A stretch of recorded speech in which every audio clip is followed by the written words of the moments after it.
পৃথিবীর সবচেয়ে দুর্বল জাতি হলো ইহুদি। সবচেয়ে ভীতু জাতি হলো ইহুদি, তারপরে খ্রিস্টান। ইহুদি জাতি সবচেয়ে বেশি দুর্বল। এরা এতদিন ইসরায়েল থেকে মারছে ফিলিস্তিনের মুসলিমদেরকে, তারা উল্লাস করছে। আর ফিলিস্তিনের একটা বাচ্চাদের ছোট্ট পাথরের টুকা মেরে তাহলে গুহায় গিয়ে লুকায়, গুহায় গিয়ে লুকায়। এই কয়দিন ধরে শুরু হয়ে গেছে, ইহুদিরা কান্নাকাটি শুরু করতেছে।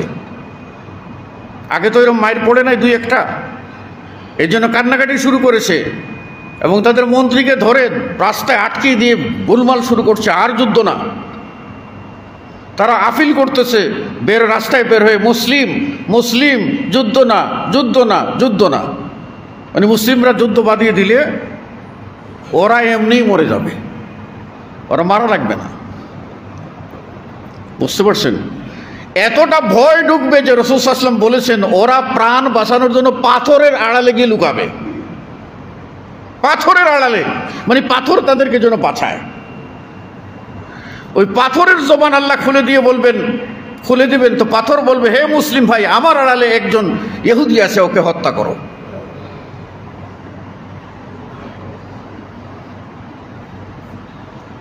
এক প্রকার গাছ আছে মিথ্যাবাদী, কখনো সে বলবে না, পাথর বলবে, ওই গাছ বলবে না।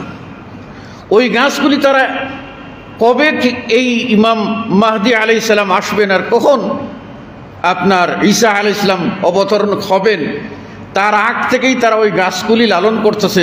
কোন সময় যদি মরণের ঘণ্টা ভেজে যায়, গাছের আড়ালে গিয়ে লুকাইলে ওই গাছটা তখন আর বলবে না, কিন্তু পাথর আড়ালে গেলে পাথর বলে দেবে। ভয় দেখছেন তাদের ভিতরে কিরকম? যদি ইসরায়েলের গাজ্জার মতো, ফিলিস্তিনের গাজ্জার মতো এইরকম হাজারে হাজারে লাখ লাখ মানুষ যদি মারা হতো, তো এই ফিলিস্তিনিরা সবগুলি ইহুদিরা সবাই আত্মহত্যা করত, রাস্তায় পড়ে এমনিই চিৎকার করে মরত। পৃথিবীর মধ্যে সবচেয়ে দ্বিতীয় ভীতু জাতি হলো সনাতন ধর্মী হিন্দুরা। এরা তাদের দেশে সংখ্যাগরিষ্ঠ থাকায় বাহাদুরি করে। একজন মুসলিমের সাথে সামনে এই 10 জন, সত্যিকারের একজন মুসলিমের সাথে 10 জন নয়, 100 জন হিন্দু মোকাবেলা করতে পারবে না। তাদের এই আপনার নিজস্ব এরিয়া থেকে বেরিয়ে আসুক, নিজস্ব এরিয়া থেকে খালি বেরিয়ে আসুক, দেখবেন যে ওরা মুসলিম একজন বেরোইলে ওই 100 জন সনাতন ধর্মী। তারা কি করে? নিজের হাতে মূর্তি বানায়, ওইটারই পূজা করে। তারা তো নিজেরাই বুঝে যে আমরা ঠক, আমরা প্রতারক, আমাদের কিছুই নাই। বিপদে বললে ওরাই তখন বলে, আল্লাহ আল্লাহ তুমি বাঁচাও, উপরওয়ালা তুমি বাঁচাও। আর সামনে সিজদা দেখে, সামনে মানে মূর্তিকে সিজদা দে। পৃথিবীর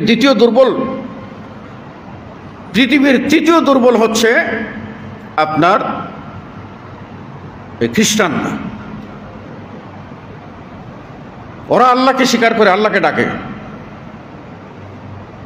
তো এই যে দুর্বল জাতি, এই দুর্বল জাতি নিয়ে আমাদের হতাশার কোনো কারণ নাই।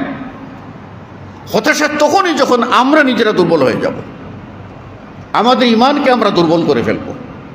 সুতরাং আমাদের আমল বৃদ্ধি করতে হবে, ঈমান বৃদ্ধি করতে হবে, কোরআন তেলাওয়াত করতে হবে, জিকির আজকার সবসময় করতে হবে।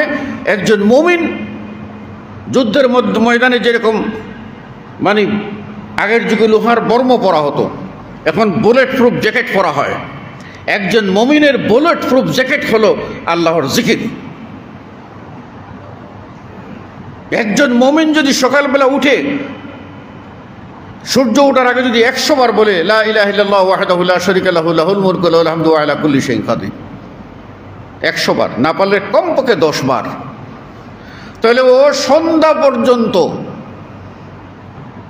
ইহুদি তো দূরের কথা, হিন্দু তো দূরের কথা, খ্রিস্টান তো দূরের কথা, কাফির তো দূরের কথা, ওদের গুরু ঠাকুর হলো শয়তান। শয়তান পর্যন্ত এই মুসলিমের কোনো ক্ষতি করার সাহস পায় না।